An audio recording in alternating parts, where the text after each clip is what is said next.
एक बार फिर से बात कर लेते हैं नेपाल की, और नेपाल में कैसे तबाही आई, आइए आपको उसके भी कारण बता देते हैं। नंबर एक कारण जो माना जा रहा है वो ये कि ग्लेशियर टूटा, ग्लेशियर से भारी मात्रा में बर्फ गिरा और बर्फ के बड़े बड़े टुकड़े नदी में गिरे।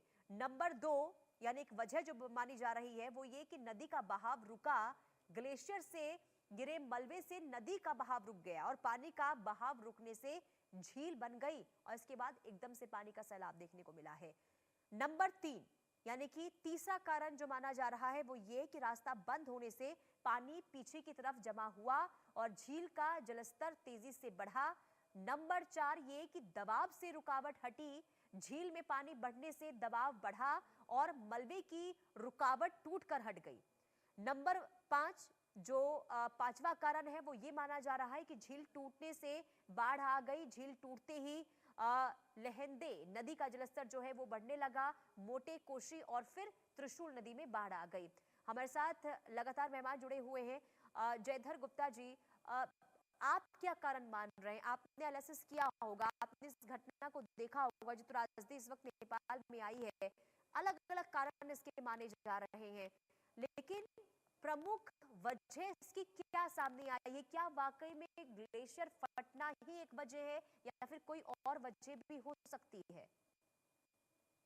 देखिए, ये लगता तो बिल्कुल ग्लेशियर फटने की वजह से ही है, पर जो कारण आपने नहीं बोला है वो मैं बोलना चाहता हूँ। जो हम क्लाइमेट चेंज या ग्लोबल वार्मिंग की बात करते हैं कि जो ग्लेशियर हैं या जो बर्फीले पहाड़ हैं वो एक एक्सेलरेटेड जो तेज़ी से जो पिघल रहे हैं, वो सबसे बड़ा रीज़न है। और जैसे-जैसे हम क्लाइमेट चेंज के बारे में बात करते हैं, इंडस्ट्रियलाइजेशन, फॉसिल फ्यूल के ज़्यादा तेल, कोयला, गैस, ऐसी चीज़ों का यूटिलाइजेशन से जो इसेमॉड ने भी स्टडी करी है, जो पीएम 2.5 जो ये काले पार्टिकल्स हैं हवा में जो बढ़ते जा रहे हैं हाँ। इंडस्ट्रियलाइजेशन से, ये काले पार्टिकल्स हमारे स्नो कैप माउंटेन्स, ग्लेशियर्स पे बैठते हैं और वो और तेज़ी से पिघलते हैं।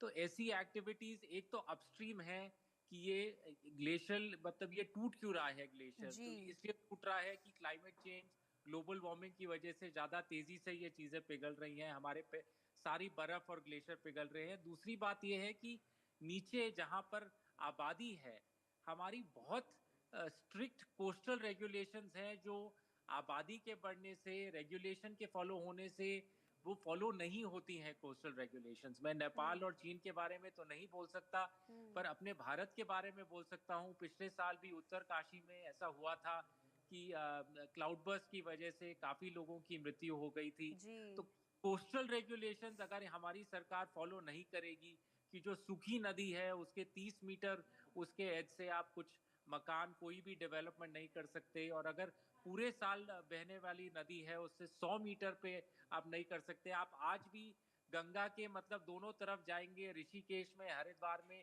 ये रेगुलेशन छोटे से छोटा, बड़े से बड़ा, मतलब कोई बड़े बड़े होटल भी हैं, सब ये रेगुलेशन तोड़ रहे हैं। तो मतलब ये तो एक डेवलपमेंट या अनरेगुलेटेड डेवलपमेंट के हम करेंगे तो घटनाएं और मृत्यु तो बढ़ते ही जाएंगी, क्योंकि ये सारे इको सेंसिटिव जोन्स हैं। आप नेचर का जो एक फोर्स है, एक नेचर की जो एनर्जी है, उसको आप अंडर एस्टिमेट नहीं कर सकते। और डेवलपमेंट के नाम पे मतलब ये तो एक तरह का सुसाइड है। बिल्कुल। देखिए, अब क्योंकि इसके पीछे एक वजह ये भी मानी जा रही है कि कहीं ना कहीं जो शुरुआती अलार्मिंग होती है वो मजबूत नहीं था, जिस वजह से भी एक बहुत बड़ी त्रासदी नेपाल में देखने को मिली है। अब अशोक अधिकारी जी, जरा आप ये समझाइए, क्या नेपाल में अब शुरुआती अलार्मिंग यानी कि कोई भी बड़ी त्रासदी आती है उससे पहले, यानी कि उन हादसों से निपटने को लेकर क्या कोई प्रबंध वहां पर नहीं है जिस वजह से ये हालात वहां पर देखने को मिले?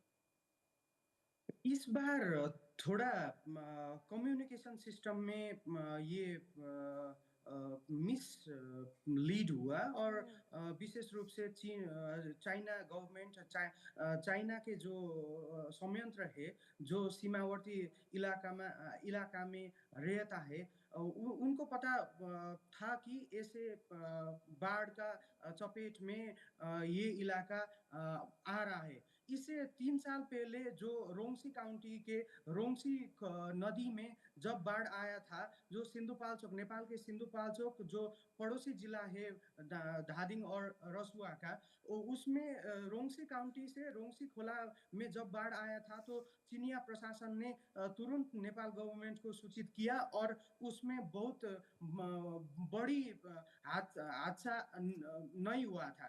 तुरंत उस एक सिस्टम को सूचना संयंत्र को एक्टिव करने के बाद सारे जो प्रभावित इलाका है वहां से स्थानीय लोगों को सुरक्षित स्थान में ले जाया गया था। लेकिन इस बार थोड़ा ये दो देश को के सीमा क्षेत्र को जो प्रशासनिक निकाय है, दो देशों के जो प्रशासनिक संयंत्र है, वो संयंत्र में थोड़ा कम्युनिकेशन नहीं हुआ। इसकी वजह से भी बिल्कुल इतना कई खामियां, कई देखिए यहाँ पर जो आप बता रहे कम्युनिकेशन फेलियर और अर्ली वार्निंग भी एक बहुत बड़ी वजह मानी जा रही, जिस वजह से ये स्थिति देखने को मिली है। बहुत शुक्रिया आप दोनों का इंडिया न्यूज के साथ जुड़ने के लिए और महत्वपूर्ण जानकारी देने के लिए। बहरहाल